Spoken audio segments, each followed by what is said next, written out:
ఇంద్రియ దహన కార్యక్రమం. ఏ ఇంద్రియాలు? చెడు ఆలోచనలు కలిగించే ఇంద్రియాలు. ఒక్కసారి అక్కడ చూడండి, ఎవరున్నారా? దశగ్రీవుడు. ఎవరు? రావణాసుడు. రావణాసుడు నార్మల్ వ్యక్తి కాదమ్మా. ఎవరైనా ఎమ్మెల్యేనా? ఎంపీయా? కాదు. ఎవరు మరైనా? సాక్షాత్తు బ్రహ్మదేవుని మన్మడు. ఎవరు? రావణాసుడు. సరే, ఏమైనా నువ్వు వచ్చి రావణాసుడిని పొగుడుతున్నావు అని మీకు అనిపిస్తుందేమో. రావణాసుడిని నేనేం పొగుడతలేమ్మా, వినండి. సో మొత్తం రావణ యుద్ధం అయిపోయిందమ్మా. యుద్ధ భూమిలా రావణాసుడు పడిపోయాడు. రావణాసుడు పడిపోయిన తర్వాత చాలా మంది ఏమంటారు అంటే, అందరు కూడా రాముడు చంపేసిండు రావణాసుడిని రాముడు చంపేసిండు అని అందరూ అంటారమ్మా. కానీ అప్పుడు రావణాసుడి యొక్క భార్యలు అందరూ వస్తారు.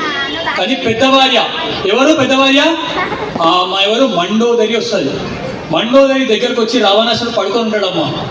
అప్పుడు మండోదరి ఏమంటుంది తెలుసా? రావణాసుడి దగ్గరకు వచ్చి ఏమంటాడు తెలుసా? నేను అందరు ఏమంటారు అని అంటే, రాముడు చంపేయండు అని చెప్పి నేను అందరు అంటారు. నేను నిజంగా చెప్తున్నా, రాముడు చంపలేడు నిన్ను ఎవరు చంపారు అని అంటే, నీ ఇంద్రియాలు నిన్ను చంపేసినాయి అని చెప్తారు. ఎవరు చెప్తారు? మండోదరి చెప్తారు. మనం అందరం ఏమనుకుంటున్నాం అంటే, ఇప్పుడు ఏదో ఒక రావణాసుని పెట్టి మనం కాల్ చేస్తున్నాం అని అనుకుంటున్నాం. ఫస్ట్ థింగ్ ఏంటంటే, నాకు చాలా బాధ కలిగిన విషయం ఏంటంటే, ఈరోజు వచ్చేటప్పుడు ఒక రీల్ వచ్చిందమ్మా నాకు. ఆ రీల్ తమిళనాడులో ఏం చేస్తున్నారంటే, రావణ దహన కార్యక్రమం మనం చేయాలి రాముడి దేశంలో. కానీ ఇట్లా మాట్లాడొద్దు, ఈ వేదిక మీద నేను మాట్లాడుతున్నా. దొంగనా కొడుకులు రాముని యొక్క దహనం చేశారు తమిళనాడులో. అట్లాంటి టోళ్ళని 80% ఉన్న హిందువులం మనము రావణాసుని దహనం చేసే దగ్గర రావణాసుని హీరోగా లాగా చేసేసి ఎవరిని దయిస్తున్నారు? రాముని దయిస్తున్నారు. రాముడు చెడ్డవాడు కాదు, రాముడు మంచోడు అని చెప్పి చాలా మంది మాట్లాడుతారు ఈ మధ్యలో. రాముడు 100% మంచోడా చెడ్డోడా? గట్టి చెప్పాలి. మంచోడా చెడ్డోడా? మంచోడు కాదు, రావణాసుడు చెడ్డోడు. ఎందుకు తెలుసా? రావణాసుని ఎవరో చంపితే మంచోడా చెడ్డోడా అని చెప్పి మనం ఆలోచించాలి. కానీ రావణాసుని చంపిన వ్యక్తి మామూలు వ్యక్తి కాదమ్మా. రావణాసుని చంపిన వ్యక్తి ధర్మాత్ముడైన రాముడు చంపిడు కాబట్టి రావణాసుడు 100% చెడ్డోడే. 100% రావణాసుడు ఎవరు? చెడ్డోడే. ఎందుకు అని అంటే అమ్మా, రాముడు ఎంత మంచోడమ్మా, చెప్తే కళ్ళకి నీళ్ళు వచ్చేస్తాయమ్మా మీకు. మారీచుడు అంత తోడు చెప్తాడమ్మా రాముడిని చూసి ఒక మాట చెప్తాడు. రామో విగ్రవాన్ ధర్మ సాధు సత్య పరాక్రమ అంటాడు రాముని. అంటే రాముడు ఎవరో కాదమ్మా, ధర్మం అంటే ఒక మంచితనానికి 2 చేతులు 2 కాళ్ళు పెట్టి ధనుర్బాణాలు ధరిస్తే ఆ రూపం ఏది? ఆ రూపం ఏదమ్మా? రాముని యొక్క రూపం. కాబట్టి 100% రావణాసుడు మంచోడు కాదు. సాక్షాత్తు మనం చెప్పలేమమ్మా. రావణాసుని యొక్క భార్య ఎవరు చెప్పారు? మండోదరి చెప్పింది. సరే, ఇది ఒక్కటే అన్నా. ఇప్పుడు 10 తలలు ఉన్న రావణాసునికి 2 పాయింట్లు చెప్పొచ్చమ్మా.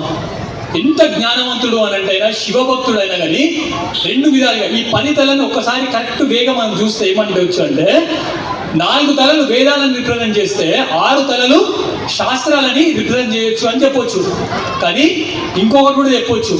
ఈ రావణాసునికి ఉన్న 10 తలలలో ఏముంది అని అంటే, కామము, క్రోధము, మోహము, లోభము, అవినీతి, అహంకారము, ఇవన్నీ కూడా ఉన్నాయి. ఎవరి లోపల ఉన్నాయి? రావణాసుని యొక్క లోపల ఉన్నాయి. రావణాసుడు జస్ట్ అవిగిన కంట్రోల్ చేసుకుంటే సాక్షాత్తు ఆంజనేయ స్వామి చెప్తాడు, 3 లోకాల నేలకట్టున్నావు కానీ నువ్వేం చేస్తున్నావు? అధర్మాన్ని పాటించినావు అని చెప్తాడు. ఎవరు చెప్తారమ్మా? ఆంజనేయ స్వామి కూడా చెప్తాడు.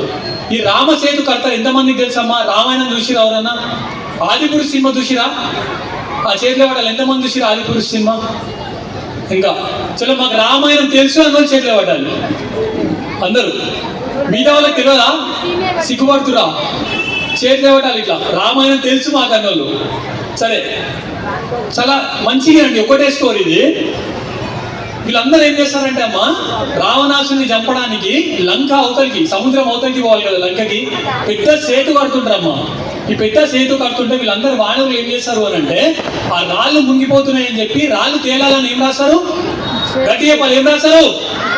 జై శ్రీరామ్ రాస్తారు. ఏం రాస్తారు? జై శ్రీరామ్ అని రాశారు. రాళ్ళు వేస్తుంటే రాళ్ళు తేలుతా ఉంటాయి. ఈ విషయం ఎవరికి తెలుస్తుంది తెలుసా? రావణాసునికి తెలుస్తుంది. ఎవరికి తెలుస్తుంది? రావణాసునికి తెలుస్తుంది. రావణాసుని రాజ్యంలో ఉన్న రాక్షసులందరికీ తెలుస్తుంది. ఆ రాక్షసులు ఏమనుకుంటారు తెలుసా? అబ్బాబ్బా, రావణాసుడు ఏమన్నాడు, ఈయన నార్మల్ మానవుడు అన్నాడు. ఎవరిని? రాముని. కానీ రాముని పేరు రాస్తే రాళ్ళు వేరుతున్నాయి, మా ప్రభుకి అంత శక్తి లేదేమో అనుకోరు. ఈ విషయం రావణాసునికి తెలియక రావణాసుని బయటికి వచ్చి ఏమైందనంటే, ఏం లేదు స్వామి, రాళ్ళ మీద రామ అని రాసి వెళ్తున్నాయి స్వామి అని అంటే, రావణాసుడు వాళ్ళని ఒకటే అంటాడు, అహంకారం కదా, మీరు టెన్షన్ తీసుకోకూరి, రాళ్ళ మీద రావణ అని రాసి కూడా వెళ్తే అంటాడు. ఎవరు? రావణాసుడు. సో రావణాసుడు కొన్ని రాళ్ళు తీసుకొని ఏం రాశాడంటే అమ్మ దాని మీద రావణ్ అని రాశాడు. ఏం రాశాడు? రావణ్ అని రాసి ఆ రాళ్ళని ఏం చేస్తాడంటే సముద్రంలో వేస్తాడు. రాళ్ళు మునగాలా తేలాలా? గట్టి చెప్పాలి, మునగాలా తేలాలా? మునగాలి కదా. రాళ్ళు తేలే అమ్మ, ఎవరికి రాళ్ళు తేలినాయి. ఆనందరామాయణం నుంచి చెప్తున్నాం. ఇక రాక్షసులందరూ ఖుషి అయిపోయారు. ఎట్లా ఖుషి అయ్యారు? రాముడే అనుకుంటే మా రావణాసుడు ఎట్లా పుష్పాసీమలాగా తగ్గేదేలేదు. రాళ్ళు ఈడ వెళ్తున్నాయి, ఆడ వెళ్తున్నాయి. రావణాసుడు రాళ్ళు వెళ్తుంటే పాట కూడా మనం కోరస్ చేయొచ్చు, గాల్లో తేలినట్టుంది, గుండెలు పేలినట్టుంది అని. సో ఇదంతా మండు గారి చూస్తుంటది దూరం నుంచి, పతివ్రత కదా, ఏమన్నది. మొత్తం అంతా అయిపోతుంది. ఇంకా రావణాసుడు తన గదిలో పోతాడు. ఈవినింగ్ టైంలో మండు గారి దగ్గరికి వస్తుంది. వచ్చి అడుగుతుంది రావణాసుని, ప్రభు, నాకు మీ శక్తి తెలుసు, మీ మహిమలు తెలుసు, కానీ మీ పేరు రాస్తే రాళ్ళు మునగడం అనేది ఇంపాసిబుల్. మీ పేరు రాస్తే రాళ్ళు తేలడం అనేది ఇంపాసిబుల్. ఎట్లా తేలుతున్నాయి అసలు? నాకన్నా చెప్పు నిజం అంటే రావణాసుడు ఏం చెప్తాడు తెలుసా? రాళ్ళ మీద రావణ అని పేరు రాసిన మాట నిజమే, రాళ్ళు తేలిన మాట కూడా నిజమే. కానీ ఆ రాళ్ళని నిన్ను వేసినప్పుడు ఏమనుకున్న మనుషులు అంటే, రాళ్ళు వేలకపోతే రాముడి మీద ఒట్టు అన్నాడట. ఎవరు? రావణాసుడు. సో అందుకే రాళ్ళు ఏమైపోయినాయేమో మున్నేటివి కూడా తేలినాయి. అంటే దీన్ని బట్టి ఏం నేర్చుకోవచ్చు అంటే, రావణాసుడికి కూడా తెలుసు రాముడు ధర్మాత్ముడు, రాముడు చాలా గొప్ప వ్యక్తి అని తెలుసు. కానీ రావణాసుడి లోపల ఏం ఆపింది రాముడు గొప్పోడు అని చెప్పడానికి అంటే, ఏమాపిందమ్మా? అహంకారం ఆపింది. ఏమాపిందమ్మా? అహంకారం ఆపింది, ఈగో ఆపింది. సో ఈ రోజు ఆ రావణ దహనం మనం చేసేటప్పుడు మన లోపల ఉన్న ఈగోని కూడా మనం ఏం చేయాలమ్మా? ఖచ్చితంగా చంపేసుకోవాలి. చంపేసుకుంటారా మీరు? నార్మల్ రావణాసుని కాలుస్తలేం మనం. రెండోది ఇంకొక విషయం ఏమంటారు అంటే, చాలా మంది రావణాసుడు జస్ట్ ఒక్క తప్పు చేస్తే చంపేస్తాడా రాముడు? ఎన్ని తప్పులు చేసినంట? ఒక్క తప్పు. ఏం తప్పు? సీతమ్మ తల్లిని అపహరించుకోవడం. కానీ మీ అందరికీ తెలియాలమ్మా, మీకు తెలుస్తేనే మీరు వేరే వాళ్ళకి చెప్తారు కాబట్టి, వేరే వాళ్ళు డైవర్ట్ బ్రెయిన్ వాష్ కాకుండా వాడు రావణాసుని కాల్చడం కాదమ్మా, మనం చెప్పకపోతే వాడు రాముని కాలుస్తాడు. కాబట్టి రావణాసుడు ఒక తప్పు కాదు, చాలా తప్పులు చేసిండు. ఫస్ట్ తప్పు రావణాసుడు ఏం చేసిండు అని అంటే, సొంత అన్న కుబేరుని యొక్క రాజ్యాన్ని తీసుకుండు, పుష్కప విమానాన్ని కూడా దాడి చేసి తీసేసుకుండు. ఫస్ట్ తప్పు. సెకండ్ తప్పు ఏం చేసిండు రావణాసుడు?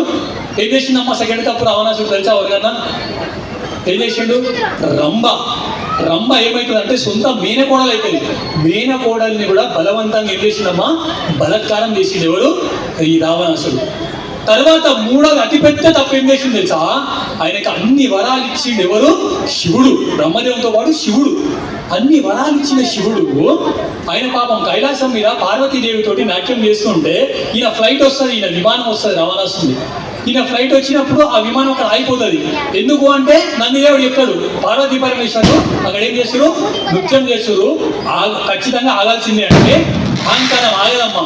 ఏం చేస్తాడు రావణాసుడు అంటే, అన్ని వరాలు ఇచ్చిన శివుడు ఉండే కైలాస పర్వతాన్ని 10 తలలు 20 చేతులతోటి ఇట్లా షేక్ చేస్తాడు రావణాసుడు. అప్పుడు శివుడికి కోపం వచ్చి కాలి బొటన వేలితోటి తొక్కి పడితే 100 సంవత్సరాలు గిర కొట్టుకుంటాడు. ఎవరు?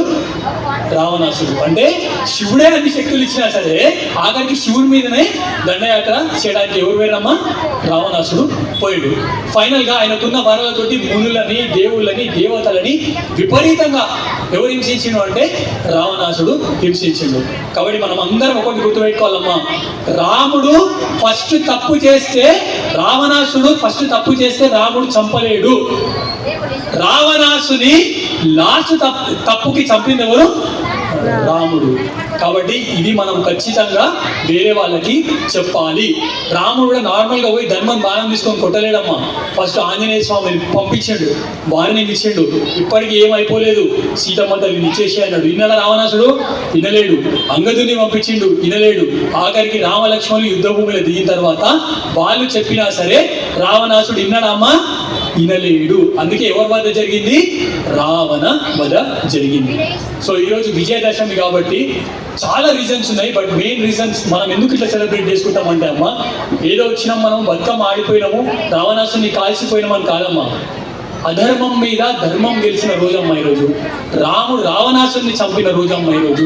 అదేవిధంగా దుర్గామాత ఎవరిని చంపింది? మహిషాసురుని చంపిన రోజు. ఈరోజు చాలా మంది చూస్తే మనకి ఈ 9 రోజులు ఏం చేస్తారంటే అమ్మ, స్పెషల్గా లేడీస్ అందరూ కూడా మంచిగా మీరు అందరూ అమ్మవారిలాగా తయారవుతారమ్మా. కానీ మీరు ఎక్కువ ఏం చేస్తున్నారు అని అంటే దాండియా ఆడుతున్నారు. ఎక్కువ ఆడుతురా దాండియా? మీరు దాండియా కాదమ్మా, దాండియా ఆడండి, కానీ దాండియాతో పాటు మీరు దుర్గమ్మ తల్లి లెక్క కావాలి మీరు. అంటే దాండియాతో పాటు మీరు మన రాష్ట్రీయ స్వయం సేవక సంఘంలో దండ తిప్పారు కదమ్మా, దండ తిప్పడం నేర్చుకోవాలి మీరు అందరూ కూడా. కత్తి సాగు కూడా మీరు నేర్చుకోవాలి. ఎందుకు అని అంటే లవ్ జిహాద్ అనే ఒకటి వస్తుంది కాబట్టి. అప్పుడు ఇమోషనల్గా మీరు అందరూ వీక్ ఉంటే మీరు ఏమైపోతారమ్మా, మీరు వేరే ధర్మంకి వెళ్ళిపోతారు. అప్పుడు మీ లైఫ్ అనేది ఖచ్చితంగా స్పాయిల్ అయినట్టే అమ్మ. ఫేర్గా చెప్తున్నా, స్పాయిల్ అయినట్టే. అదేవిధంగా అమ్మవారమ్మ ప్రతి యుగంలో ఏదో ఒక రూపంలో అమ్మవారు ఖచ్చితంగా వస్తుందమ్మా. సత్యయుగం తీసుకుంటే మహిషాసురుడిని చంపడానికి అమ్మవారు వచ్చింది. దాంతోపాటు రావణాసురుడిని రాముడు చంపడానికి పోయేటప్పుడు కూడా అమ్మవారి యొక్క ఉపాసన చేసి రావణాసురుడిని సంహరిస్తాడు. ఎవరు? రాముడు. తర్వాత ద్వాపరయుగం వస్తే అర్జునుడు కృష్ణుడితో చెప్తాడు, కురుక్షేత్ర యుద్ధానికి పోయేటప్పుడు ఏం చెప్తాడు అని అంటే, కృష్ణ పరమాత్మ చెప్తాడు అర్జునుడు, నేను మొత్తం రెడీ ఉన్నా, కురుక్షేత్రానికి వెళ్ళిపోదాం, మనము కౌరవులని జయించేద్దామని చెప్తాడు అర్జునుడు. అప్పుడు కృష్ణుడు ఒక మాట అంటాడు, నీ దగ్గర అన్ని అస్త్రాలు ఉండొచ్చు కానీ నీ దగ్గర ఒక దివ్య అస్త్రం లేదు అని చెప్తాడు. ఆ దివ్య అస్త్రం ఎవరి దగ్గర ఉంది మరి అని అంటే సాక్షాత్తు జగదంబ మాత దగ్గర ఉంది. కాబట్టి నువ్వు ఇప్పుడు దుర్గామాతని పిలువు. దుర్గామాతని పిలిస్తే అమ్మ నీకు ఏం చేస్తుంది? అనుగ్రహాన్ని ఇస్తుంది. సో అప్పుడు అమ్మ అనుగ్రహం ఉంటేనే మనము ఈ కురుక్షేత్ర యుద్ధంలో గెలవచ్చు అని చెప్తే అప్పుడు అర్జునుడు బయటికి వచ్చి గట్టిగా అమ్మవారిని పిలిస్తే అమ్మవారు రారు. కృష్ణుడు చెప్తాడు, నువ్వు నోరుతోటి కాదు మనసుతోటి పిలిస్తే అమ్మవారు వస్తారు అని అంటే అప్పుడు సాక్షాత్ ఎవరు వస్తారమ్మా? శక్తి స్వరూపిణి దుర్గామాత వస్తుంది. సో అట్లా ఏ యుగంలో వచ్చింది అమ్మవారు? ద్వాపర యుగంలో కూడా వచ్చేసింది. ఫైనల్గా మనం ఏ యుగంలో ఉన్నామమ్మా? ఇప్పుడు గట్టిగా ఏ యుగంలో ఉన్నాము? కలియుగంలో కూడా అమ్మవారు వచ్చిర్రు అని ఎంతమంది అంటారు? వచ్చిర్రు కదా, అమ్మవారు వచ్చిర్రు, కానీ మనకు కనిపించలేదమ్మా. అమ్మవారు ఎట్లా వచ్చిర్రు అని అంటే, ఒక తల్లి ఈ దేశం మీద దాడి అవుతుంటే, ఈ దేవాలయాలు కులగొడుతూ ఉంటే, మన గోవులని వధిస్తూ ఉంటే, మన మహిళల మీద అత్యాచారాలు అవుతూ ఉంటే, శివనేరి అనే ప్రాంతంలో శివాయి తల్లిని ప్రార్థిస్తే అప్పుడు ఆ అమ్మవారు ఎవరినో ఆమెకి ఇయ్యలేదు. ఆ అమ్మవారు ఒక వీరుని ఈ జాతికి ఇచ్చింది. ఆ వీరుని పేరు ఎవరో కాదమ్మా, ఛత్రపతి శివాజీ మహారాజ్. ఎవరమ్మా? ఛత్రపతి శివాజీ మహారాజ్. ఛత్రపతి శివాజీ మహారాజ్ పుట్టాలి అని అప్పట్లో తల్లి జిజియాబాయి ఎవరిని వేడుకుందమ్మా? అమ్మవారిని వేడుకుంది. కాబట్టి అమ్మ, మన ఇంట్లో ఆడపిల్ల పుడితే ఆడపిల్ల పుట్టిందని చెప్పి టెన్షన్ తీసుకోవాల్సిన అవసరం లేదమ్మా.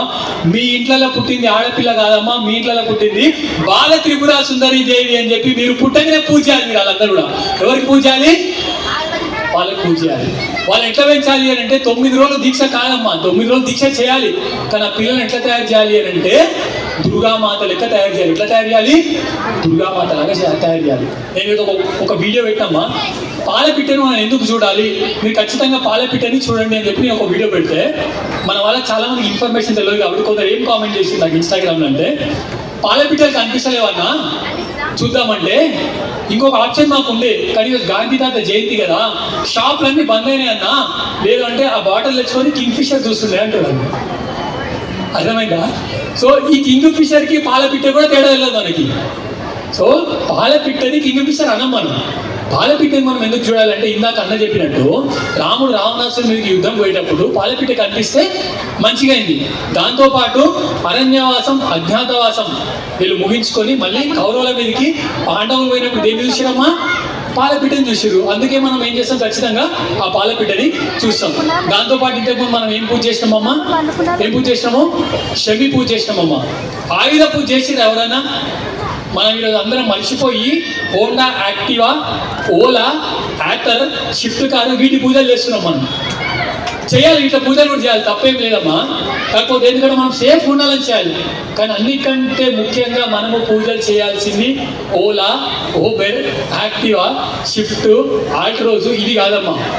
మనం అందరం పూజ చేయాల్సింది మన ఇంట్లో ఒక అస్త్రం ఉండాలి. ఆ అస్త్రానికి మనం పూజ చేయాలి.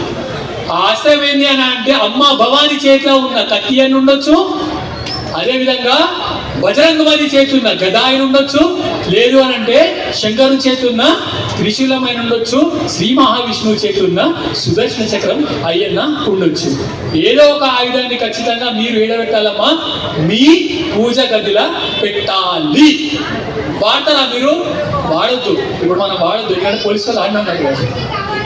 మరి ఎప్పుడు వాడాలన్నా అంటే సెల్ఫ్ డిఫెన్స్ అనే కాన్సెప్ట్ ఉంటుందా మనకి? సెల్ఫ్ డిఫెన్స్ టైంలో మాత్రమే మనం ఏం వాడాలి, ఆయుధాలని వాడాలి. కాబట్టి ఇంకా మనం మాట్లాడుకుంటూ పోతూ ఉంటే చాలా విషయాలు కూడా మనం మాట్లాడుతూనే ఉంటామమ్మా. ఒకటి ఇందాక చెప్పినప్పుడు రావణాసుడు 2 ప్లేస్లలో ఉంటాడమ్మా. ఎన్ని ప్లేస్లలో ఉంటాడు రావణాసుడు? గట్టిగా చెప్పాలి, ఎన్ని ప్లేస్లలో ఉంటాడు? 2 ప్లేస్లలో ఉంటాడు. ఒక ప్లేస్ ఏంటి అంటే మన లోపల ఉంటాడు. అంటే మన లోపల ఉన్న కామ, క్రోధ, మోహ, మదము ఇట్లాంటివన్నీ కూడా రావణాసుడు మన లోపల ఉన్నట్టే. రెండోది మన చుట్టుపక్కలనే ఉంటారు రావణాసులు. ఎవరి పక్కన ఉంటారమ్మా? మన చుట్టుపక్కలనే ఉంటారు రావణాసులు. ఎవరా రావణాసులు అని అంటే ఈ దేశానికి ఎవడైతే వ్యతిరేకమో వాడు రావణాసుడే. ఈ ధర్మానికి ఎవడైతే వ్యతిరేకం ఉంటాడో వాడు రావణాసుడే. ఈ రావణాసులు ఈ దేశంతో పాటు పక్క దేశాలలో ఉన్నారమ్మా.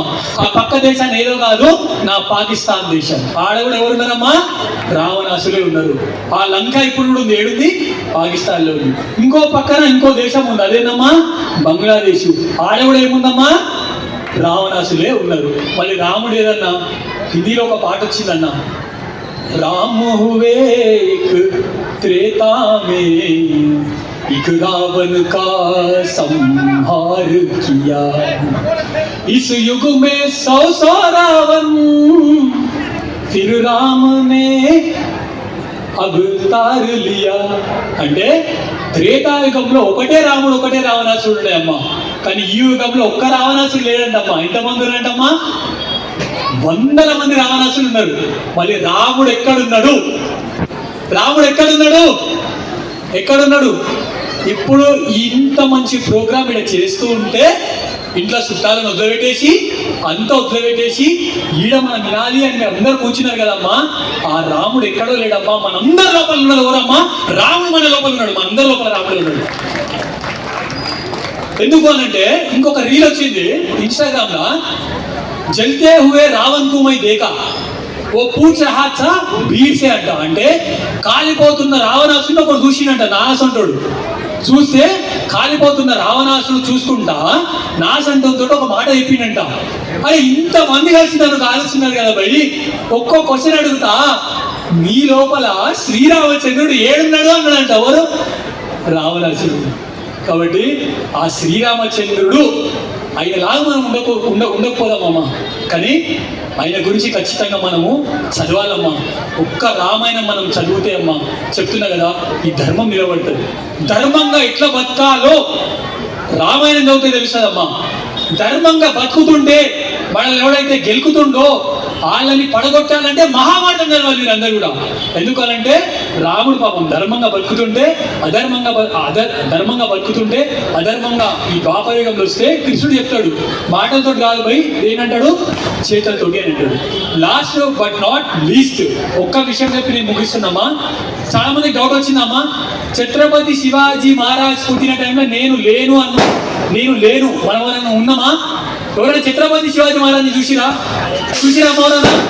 చూలేదు కదా. నేను ఇప్పుడు చెప్తున్నామ్మా, ఏ పొలిటికల్ రిలేటెడ్ కాదమ్మా. నేను ఛత్రపతి శివాజీ మహారాజ్ని చూసిన, ఇప్పుడు చూసినాను. ఏడ చూసినాం అన్నా అంటే మన ఇండియాలోనే ఛత్రపతి శివాజీ మహారాజ్ ఉన్నాడు. ఎవరి రూపంలో ఉన్నాడు అంటే యోగి ఆదిత్యనాథ్ రూపంలో మనకి యూపీలో ఉన్నాడు ఛత్రపతి శివాజీ మహారాజ్.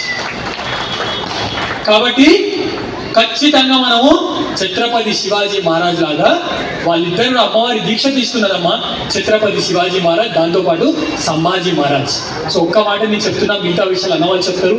వీర సవర్కర్ని చూస్తే ఒకటే మాట చెప్తామా, నేను గన్నుతోటి కాదమ్మా పెన్నుతోటి కూడా యుద్ధం చేయొచ్చు అని చెప్పి నిరూపించింది ఎవరు అంటే వీర సవర్కర్. జస్ట్ సింగిల్ పెన్నుతోటి. ఈ బ్రిటిష్ నా కొడుకులు ఆయన ఒక్క బుక్ రాసిండు 1957 వాళ్ళు దానికి ఏ పేరు పెట్టిందంటే సిపాయిల తిరుగుబాటు. వీర సావర్కర్ ఏమన్నా తెలుసా? సిపాయిలు అంటే ఎవరమ్మా? సోల్జర్స్. సిపాయిల తిరుగుబాటు ఏంద్రా దళితులారా? ఈ దేశంలో ఉన్న సోల్జర్స్ ఈ దేశాన్ని మీకు దండెత్తుతారా? అది సిపాయిల ఉద్యమం కాదని ప్రథమ భారత స్వాతంత్ర ఉద్యమం అని చెప్పిండు ఎవరు? వీర సావర్కర్ గారు చెప్పిండు. సో హిందుత్వం గురించి కూడా మనం ఈ రోజు హిందుత్వం ఇంకా ఉంది అని అంటే చాలా మంది ఉన్నారమ్మా. అందులో వన్ ఆఫ్ ద రీజన్ ఎవరు అని అంటే వీర సవర్కర్ గారు. మనం చేయాల్సింది ఏంటి అని అంటే అమ్మా ఒకటే అమ్మా, మనము మన గోవులను రక్షించుకోవాలి, మన ఆలయాలని రక్షించుకోవాలి, స్పెషల్గా మన మహిళని రక్షించుకోవాలి. మీరందరూ మంచిగా ఉంటేనే అమ్మా మన ధర్మం మంచిగా ఉంటుందమ్మా. మన ధర్మం మంచిగా ఉంటే ఏముంటుంది? మన దేశం మంచిగా ఉంటుంది. మన ధర్మానికి ఏమైతే మన దేశానికి కూడా ఏదన్నా అయినట్టే.